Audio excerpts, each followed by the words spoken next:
everyone, how's it going? It's that trans guy Ben, and welcome to Buffy Season 1 season review and character tier list. So yeah, first off, before we get this started, everyone, just a big thank you. Thank you so much for everyone that's joined, and you know, when that first episode went up, you know, my subscribers, I finally broke the 300 mark. Been trying to do that for a while, so thank you very much for that. You got me nicely over that. And you know, and the likes you guys stick every episode, and the comments, you know, I enjoy reading them, and yeah, I mean, you know, I'm really enjoying, you know, re-exploring these episodes, and well, for this season especially, it feels like the first time, more or less, apart from remembering bits and pieces. It's weird going into a show that you know but you don't remember so well. Like, you remember lots of bits and pieces, but you know, there's no clear kind of, at least not now. Yeah, really excited to you know, get this continued and get this really moving into season 2, and really getting into my opinion, you know, when I think the show's gonna really amp up and really become something else, you know. Become the show, you know, that I remember it as. Okay, so right, let's get into this season. Yeah, so the main point of this season, I think, was pretty much to introduce us to the characters and kind of their dynamics and how they are with each other, and just, you know, I went over it a lot in that last episode, so I'm actually not going to go too much into it. I actually spoke about it a lot, how their different journeys were, you know. Buffy's was coming to terms with she's the Slayer, she can't have a life outside of it, she's got to keep it secret from loved ones, like including her mother. It's always going to put her friends in danger, anyone new that comes into her life, you know. And obviously you've got the Angel angle, that, you know, she's interested in this guy who happens to be a vampire, and what that all means. And obviously I know that's going to get more in depth as we go into season 2. Yeah, and Xander, you know, being a young lad in love or lust, you know, I'm not quite sure where we are. It's kind of somewhere in the middle, I think. But you know, this new cool girl comes into his life, and you know, yeah, he's instantly smitten, and you know, understandably, yeah, you know, and he loses his friend earlier on, and all that sort of stuff. So yeah, we get kind of that with Xander's journey, and Willow obviously like Xander, so we've got this little, not a triangle, but it's sort of this circle just going around, and we're dealing with her and her insecurities, and you know, she's a bit awkward, and she's very, right at the beginning, she's very, she's like, oh, you don't have to hang with, you know, she's very kind of like, I know, she thinks she's a burden, I think, and, you know, she doesn't have a lot of confidence, and I think we've seen maybe she's got a bit more, and, you know, and again, like I say, I think they dealt with it quite well early on, like the sudden change of pace, Xander and Willow, I mean, to their life, you know, and dealing with vampires are real and monsters are real, to, you know, that last episode, and it finally hitting Willow, at least, you know, about really what their life's about, you know, and then Giles and his love for Buffy and how that grows, and we see, like in Nightmares, you know, he's how much and what she's sort of starting to mean to him, and what, you know, what his nightmare was her dying. So yeah, I think that was the main aim of this season, and I think that's mostly, you know, most of the time, long running shows, you know, that run for like 5 more seasons, that'll be what they'll do with the first season most of the time, with what Buffy did, which is just get us introduced to our characters, get the dynamics, and get, you know, how they relate, what's their problems going to be, what their issues going to be, you know, that sort of thing, what we leading into, what's going to happen as we go into further seasons. And I think this season does that really well. You know, definitely a strength I give it that I wouldn't have given it credit to before going in, not remembering, and, you know, not thinking much of the season. I think it'll probably by the end possibly still be ranked last, we'll have to see, but I think 4 might come close, we'll have to see. Like I say, it's all remembering and going back to something, you know, that I've long forgotten. But you know, it's stronger than I gave it credit for sure. It's definitely got some really good points, and it was, I see what it's trying to do. Yes.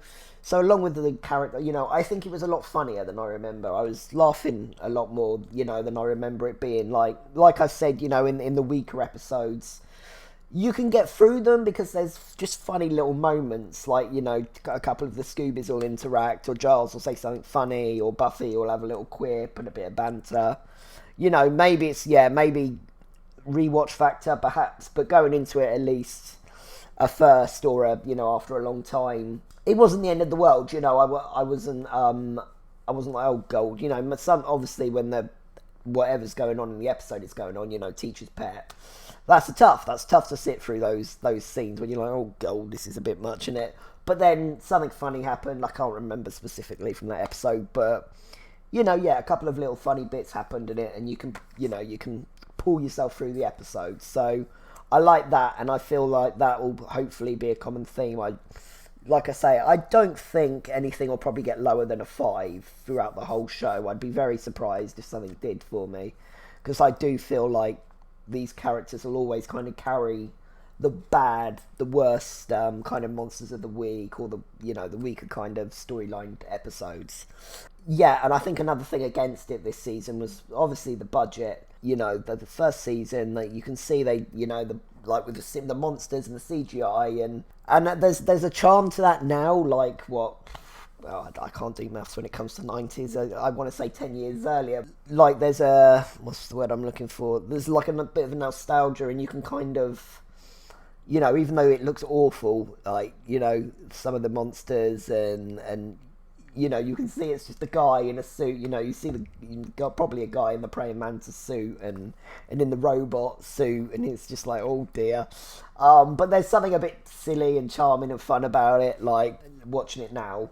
Yeah, so the budget, it suffers for the budget. Yeah, it's basically what I'm saying. I think, especially watching it back, but I do like how they, you know, how they got around it at times. You know, I think, because this one was a lot darker as in, like, it's dark a lot of the time, if that makes sense. Like, it's nighttime a lot, which obviously it will be a lot in a Buffy show, but I think the way they get around things, you know, they kept the lighting darker and things like that, or they pan away, or, you know, I think they did good with, like, the camera work and stuff, and, you know, to get away, like, you know, what did they do in the first episode? We saw the dusting, and it was a bit dodgy, and it probably cost them a lot, and then they get away with it, you know, I think another vampire's dusted, and we cut away sort of suddenly, and things like that, you know, or it's off screen, and just little ways they got around it. I think one of the things that maybe, you know, yeah, while I'll keep this as, you know, last on the list of favourite seasons,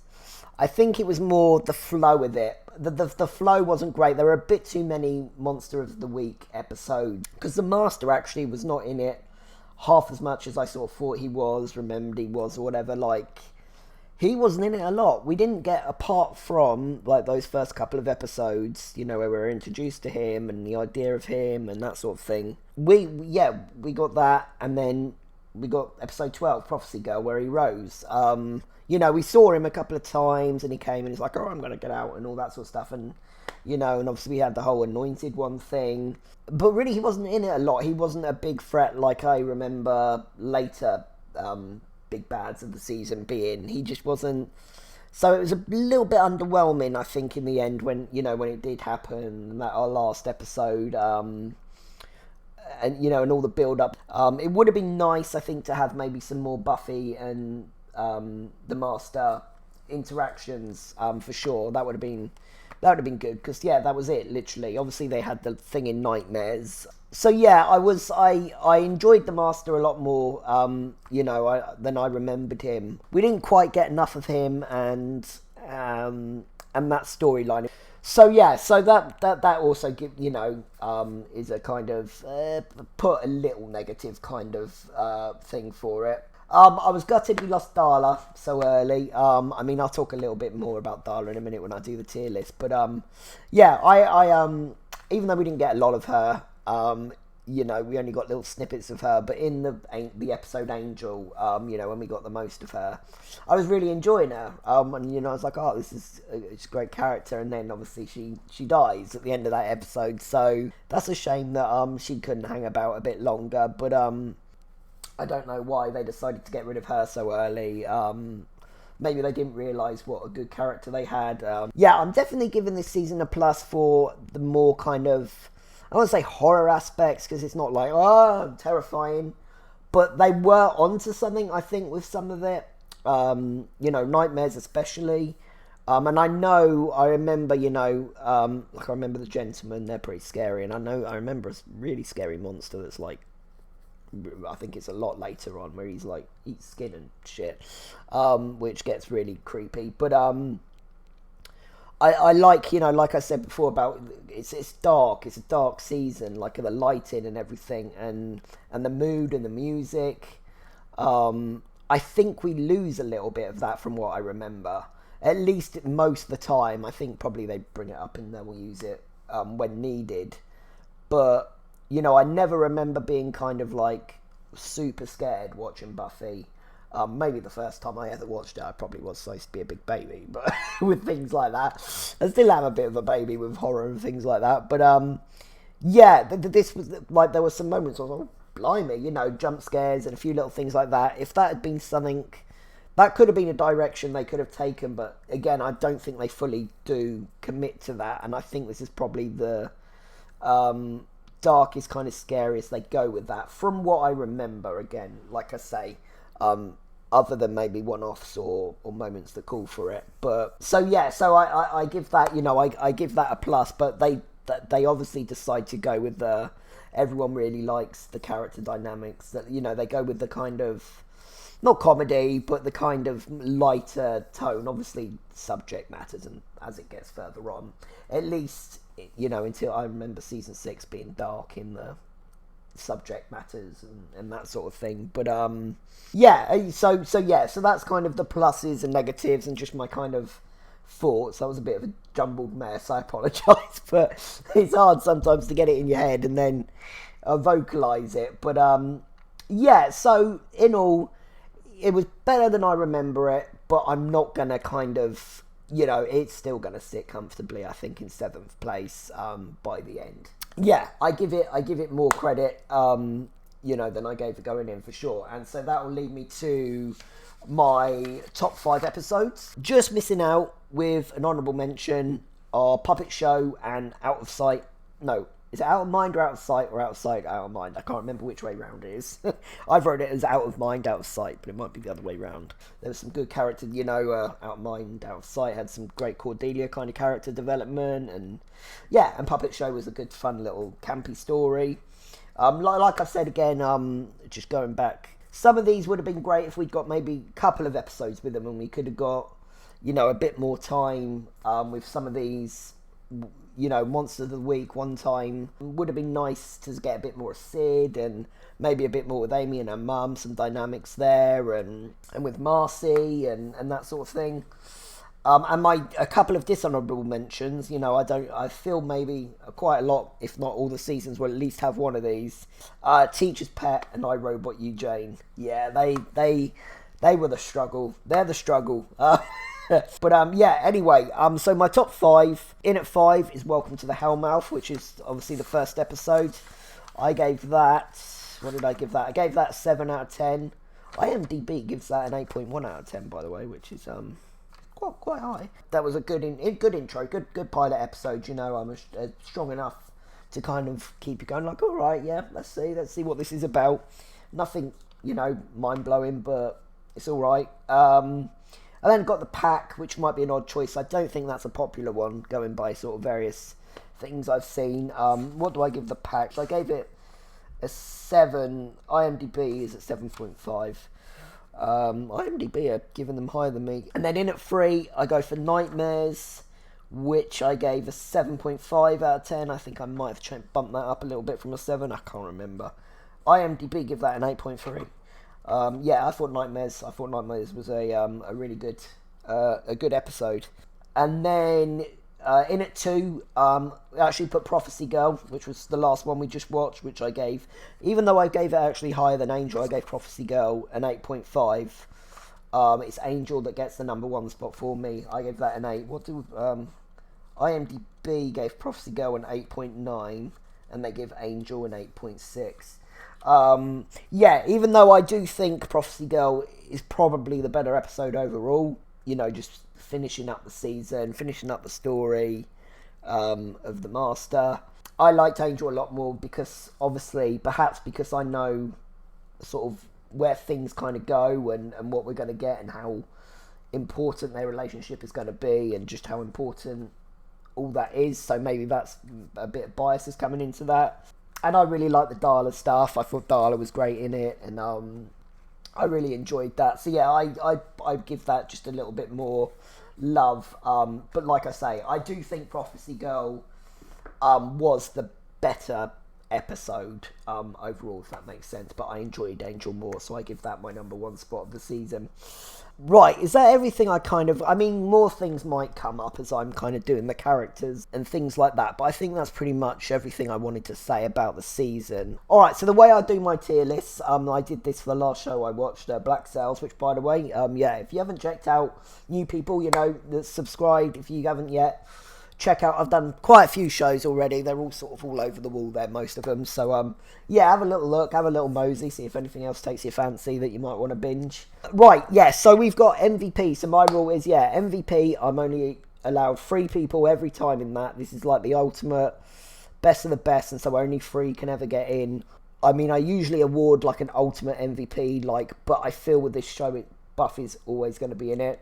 So I'm going to just give all 3 MVPs, kudos, big credits. Because otherwise Buffy will just win it every season, I think, pretty much. And obviously that's just based off how much I enjoyed the character and maybe their actions of the season and things like that. And then top tier, your standard, deserve more than, just your average credit. They deserve a bit more, but they're not quite making it up into the highest. Good, good. And then Mare's kind of, perhaps they're new or they haven't been about yet, or I haven't quite got feeling, or they could go either way. Or I just didn't have any particular feelings one way or the other, sort of thing. And then Shithouse is Shithouse. We're not having it. Get in the bin. Let's tackle these little minor characters first. Shall I stick it in order quick now? Alright, so we got Jessie. Jessie, I'm going to put Jessie in there. We didn't get... I like what they were going with. But I liked what they were doing with him and showing that, so they were this little gang, or it was just his mate, Xander's mate, and we lose him very early on. I think it would have been better, it would have been more impactful if maybe we'd got just maybe one or two more little scenes with him and Xander, I don't know, them playing video games or something, or just, to show a bit more closeness, or maybe done it a little bit further along. And someone said that in the comments that he was going to be in the credits, the actor, and it's going to be impactful that way, but they couldn't afford it or, budget again. But we didn't get enough of him, there wasn't really enough of him to give him much more than a Mare. He, Luke, I think his name was... Put him in Shithouse. I didn't really think too much of him. He was something and nothing really, weren't he? Didn't end up being much of a threat, and being bloody fooled, not knowing what time it was and being fooled by a trick like that. He got what he deserved really. Let's go for Anointed One. Oh, by the way, I've only done I haven't done anyone that was in one episode. I've only done characters that were in 2 or more. I think I've got everyone that was. So I've not done the monsters of the week or things like that, because I kind of go over them when I'm when I'm watching them. What was I saying? Oh yeah, so Anointed One. Oh, he did. Yeah, because he just ended up. He was a bit useless. I don't think we needed all that. Because all he did in the end was lead her to the master. That's it. Was that it? Was that what he was for? Nah, we can drop him out.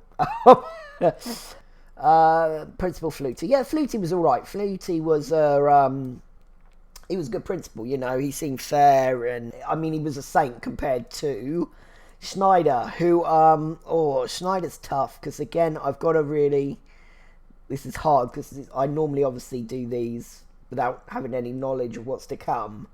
But with this, I've got some more kind of prejudices and things, and so I'm trying to just think of it as the season I've just watched and just watched that. I mean, there is a snark and a sarcasm. I'm gonna put him in Meh for now because I do. He is irritating as hell, and you obviously hate him to be your actual principal. But I do, he is amusing. Yeah, Jenny was only in a couple of episodes in this one. Yeah, I mean, again, I'm going to put Jenny in good. I'm going to put Jenny top of good. She's made a good kind of new impression to me. Like I said, I do remember various bits and pieces of her, especially her end. And going by what I've gone on so far, that's going to probably hit me. Because I'm enjoying her. So, yeah, if we continue with that. But obviously, yeah, we've only had 2 kind of brief appearances, only 2 episodes. So, yeah, we can't get them more than good. Darla just above Jenny, because we got a bit, yeah. I was gutted we lost her. Like I said, I gave her a little mention, in the beginning of this video. Yeah, I was really enjoying her, but I was gutted she went. But we didn't get a hell of a lot with her. But I did enjoy what we got, and and she was quite sassy, a little bit woohoo, virgin on that we saw, and I'm sad that we're not going to get more of her. That's her on the show now. I would have liked to have seen more of her. I would have liked for her to be a more reoccurring character, but unfortunately not to be. And yeah, all right. So let's do Joyce now. She's all right. I'm trying. She's not done much wrong, alright, so she's been maybe a little bit overbearing at times on Buffy, a little bit, but I can understand, because they have just moved at this point, haven't they, and all she knows is that Buffy's been in trouble in school, and that sort of thing, so I'm just kind of looking at it from that point, so she probably would be maybe on her back a little bit more, and she means well, and she's her mum, and she, all this sort of stuff, and I know down the line she's going to do things that are going to start to irritate me perhaps a little bit more from, like, I certainly remember her irritating me more in later seasons, but I'll have to see and jog my memory on that one. But yeah, I'll give Joyce a good nod there. The Master. Yeah, let's do the Master. So yeah, I've like I said with the Master, I think he was a little bit underused. I was actually enjoying him, and I would have liked, the stuff with him and the Anointed One, maybe, he's the only thing that saves those sort of scenes. His little quips and his mannerisms, he was very camp, what do you want to call it, a big bad. Am I going to stick him in top tier, or does he go top of good? Ooh. No, let's put him in top tier. I think he was He was good fun. He was good fun, and if I'm saying he was underused, then that means I wanted more of him. So if you want more of someone, they're generally a good character. So yeah, I'm gonna give him some props and stick him up in top tier. Right, Angel. Okay, again, this one can't be biased, can't think ahead, can't. I'm gonna put Angel at the top of good for now. He's not. I think I'm probably going to appreciate him a little bit more this time round. I'm not like... I remember being completely bored by his scenes, and not like... I think I'm enjoying him a little bit more this time round. So I'm gonna put him top of good, but yeah, like I say, he was not in it a hell of a much, as much as these guys. Right, okay, let's do Cordelia. Cordelia's top tier for me. She's funny, when she just pops up in a scene and she says something. Like I've said before, this season she's been pretty awful. She's been horrible. She's been horrible to these 3 especially, and and obviously that's led to something in episode 11, and we've seen the more human side to her, so I give her credit for that as well, and showing there is more to her, and some of it is all just a bit of a farce, and it's sort of part of her DNA now, some of it, but she is aware of it, and it's just a case of, can she kind of grow up a little bit and, not worry so much about social and peer pressure and things like that, and do what she wants to do instead of what she thinks she should do, or what, her friends, her circle, the popular girls and guys think she should do, which again we saw in a couple of instances of. But yeah, she's funny. She's got great comedic timing. I think she's probably one of the best for comedic timing, the actress. Charisma Carpenter, I want to say. Yeah, I think she is definitely one of the funniest. So yeah, I give Cordelia some massive props. How will I do this? Do I just put them all in and then go through it, or no? Okay, yeah. Well, let's do Buffy. Let's just because Buffy's easy. Buffy's in MVP, obviously. I have gone over Buffy's kind of arc and what she's had to learn and what she's gone through and everything she's had. It'll always be. Buffy's always obviously the main character. Buffy's always going to be the main kind of talking point, and it all kind of revolves around Buffy and that sort of thing. And we've seen, all the different obstacles she's kind of faced, but she's going to get all these obstacles again, but they're going to be a lot bigger, aren't they? And a lot more kind of dramatic and that sort of thing. But, she's dealing with everything well for now. I know she's not going to at every point. And she might not be top of the MVP for me for some seasons. It depends, if other characters come through clutch a bit more, or if they do something a bit more. But yeah, I definitely, Buffy's awesome. Buffy's a badass. She's one of the greatest kind of TV heroes ever. I thought that before going in the show, so I'm definitely that's not going to change. So yeah. Buffy's top of the list for this season anyway, for sure. And who else? Right, so who else deserves? We've got 2 spots and 3.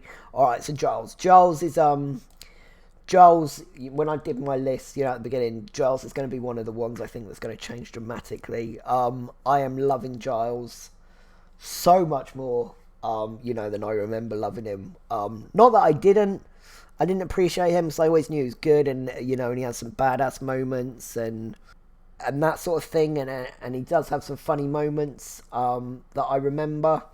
But yeah, just the sarcasm and his kind of being done with it, and knowing he's got to do all this, but he is dealing with a load of kind of kids to teenagers, young adults, and the stress of that. And it's nice now to have Jenny in the dynamic, because they can kind of like bounce off each other. Not yet, but they can kind of work off each other, and and yeah, I enjoy. It's good to see that. It's good that he's now got an adult about. But yeah, I enjoy Giles. I think he's going to amuse me a lot more than I remember, definitely, and I'm going to relate to him a lot more than I remember. So he definitely gets that second spot for me. All right, so Willow gets that third spot, which WCICH, which I'm surprised. I avoided kind of talking about, because I know Willow's a big fan favourite. She never was for me, but I again have got season 5 and 6 biases heavily in my head, and she ain't going to be an MVP in season 5 and 6, I don't think. I'll tell you that now. But that's me saying that now. That might change again, but we'll see. Maybe I'll be eating my words. But yeah, she's going to start to irritate me around that point, season 6, especially for something she's going to do that I remember. But what was I saying? But yeah, she's adorable. She's absolutely adorable in this season. She's a young kind of lovesick kind of puppy girl. She's obviously obsessed with Xander, and like I've said before, she's very insecure and doubts about herself, and I don't think she's been given her props and been like, I don't think too many people have said, "Oh, you're awesome, you're a lovely," I don't think too many people have done that for her. So she's all kind of like mousy and in herself, and which again is totally relatable. I was like that for a long time when I first started senior school, until like I met my kind of group of friends and we got tight, and then I just got more confident about things. But she's funnier than I remember her being in these early seasons. She's making me laugh a lot, and so yeah, I definitely give Willow some credit.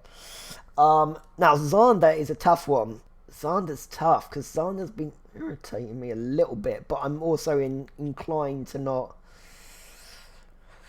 Because the thing is, because I was conscious of this when I was rewatching it and editing it. I know in like Never Kill a Boy, I can't remember, but like I was giving Xander a hard time for being like so over the top with Buffy and so obvious, and kind of every other line just being all Buffy, you know, sort of my face, you know, not that exactly, but everything was an innuendo, and I was like, Xander, shut up and just talk like a normal person. But Willow's kind of been doing the same with Xander.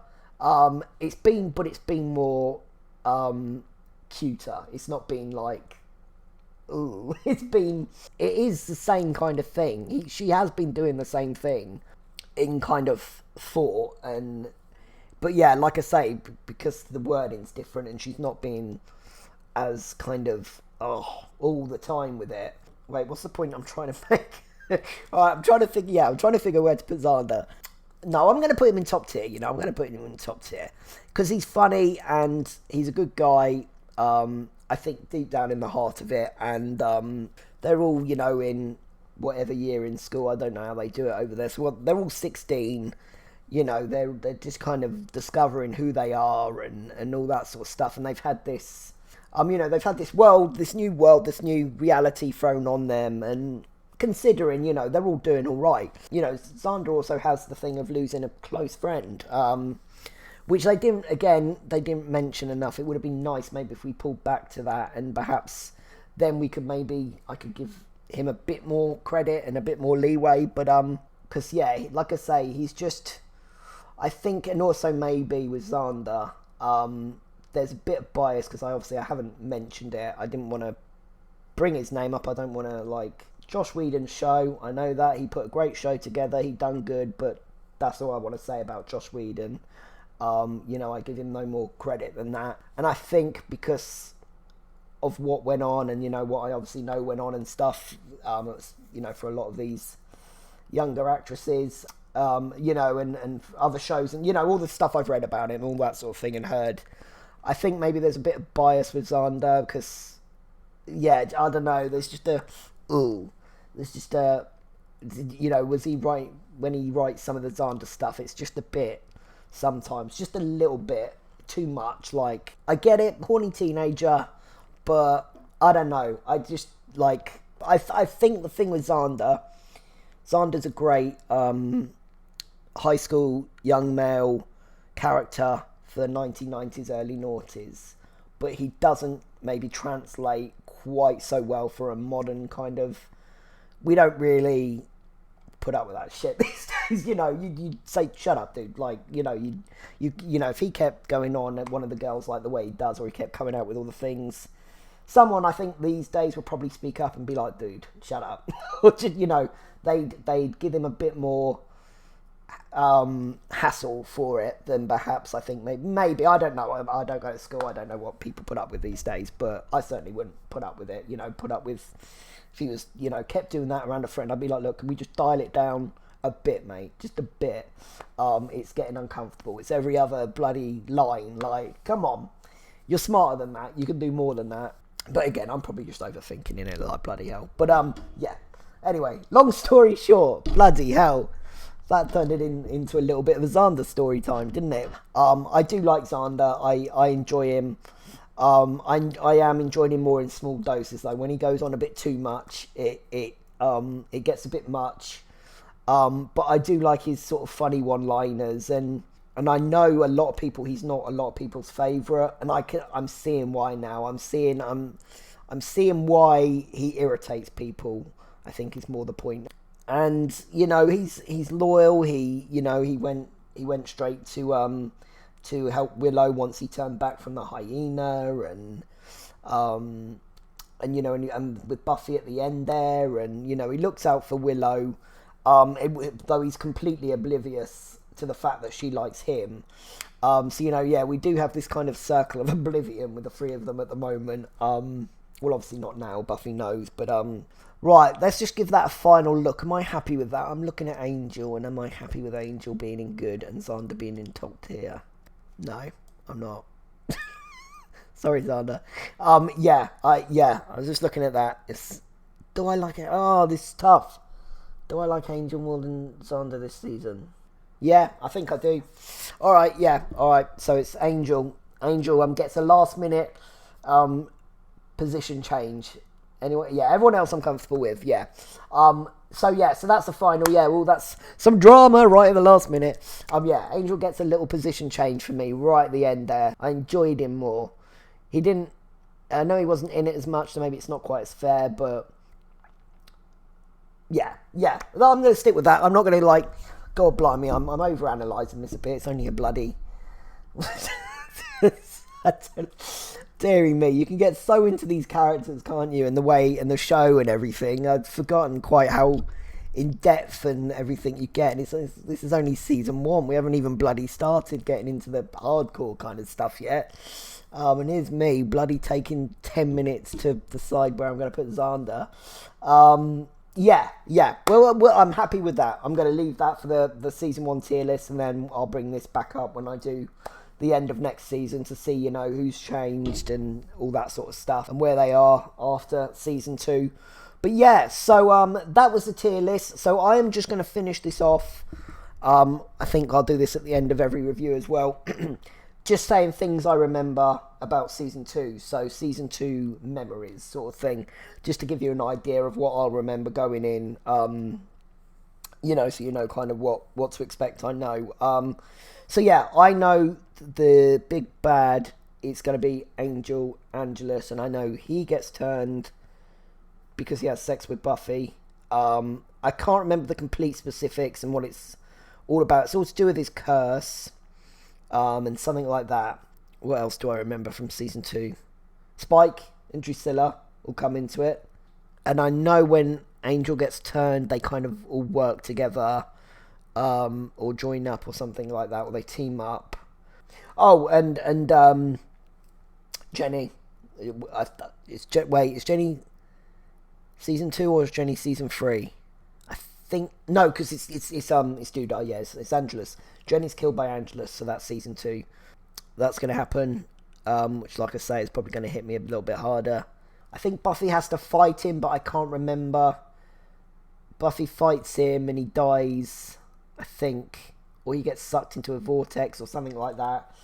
And I can't remember the complete. I think he turns back to Angel right at the end for some reason, and I can't remember what to do that. I think it's got something to do with Jenny actually, but again, I can't remember all the specifics. And I do think we might get some Willow and Xander stuff, or is it Xander and Cordelia? Oh, Oz might even come into it as well actually. Season 2.